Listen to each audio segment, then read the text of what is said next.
I'm not going to take away something that is not explicitly written in the book, but if you're watching this podcast, you'll hear it here.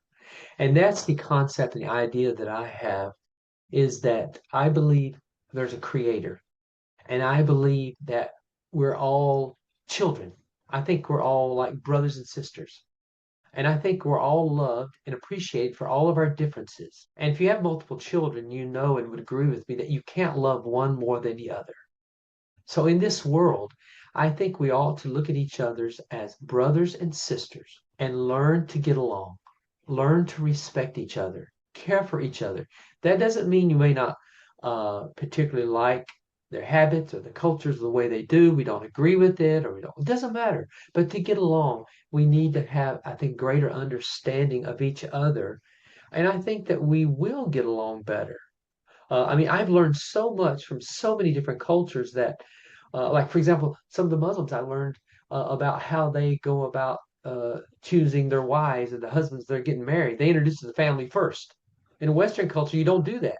It's after all these years of dating and stuff, and now you're really stuck to them heart to heart. You introduce them to family, the family doesn't like them, and then you're in trouble. But they do it. They introduce the family first before they even date. Some people say, "Well, that's kind of different." Well, it is different. But I had to scratch my head and I looked at it and I said, "Wow, that would probably save a lot of headaches if people introduce." So I'm not sure if that's if they've got something there that the Western folks don't have. But that's just a simple example Yeah, of no, you can learn something from so many different people. You know. you know, I know. I was on a call with a guy, and he just married. He's 6 months, Mhm. never met his wife before, and Wow. his wife was saying, "Why are you working all the time? You have to come in and have dinner with me." And he realized he was so involved in work that she was, Yeah. this is a relationship and we need to communicate and all. Now I'm Yeah. paraphrasing, but Yes. and it's learning to adapt.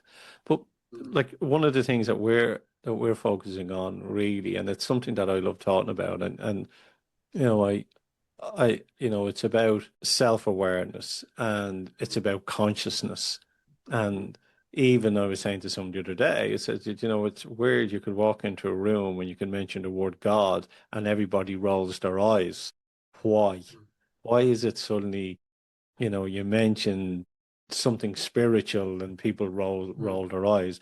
But if you spoke to each one of them individually, Mhm. 90% of them would agree with what you're saying or be interested, but in it collectively they roll their eyes.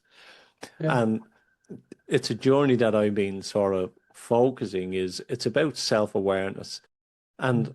I'm of the belief that if someone goes on the journey, reading books, understanding who they are, having those skills, that when you become self-aware or on the journey to be self-aware, there's those moments in a meeting, there's those moments when you're negotiating, there's those moments when you are, present, that you just stop and listen to the thoughts in your own head instead of just listen to what's being said outside. And Yes. then you respond instead of react.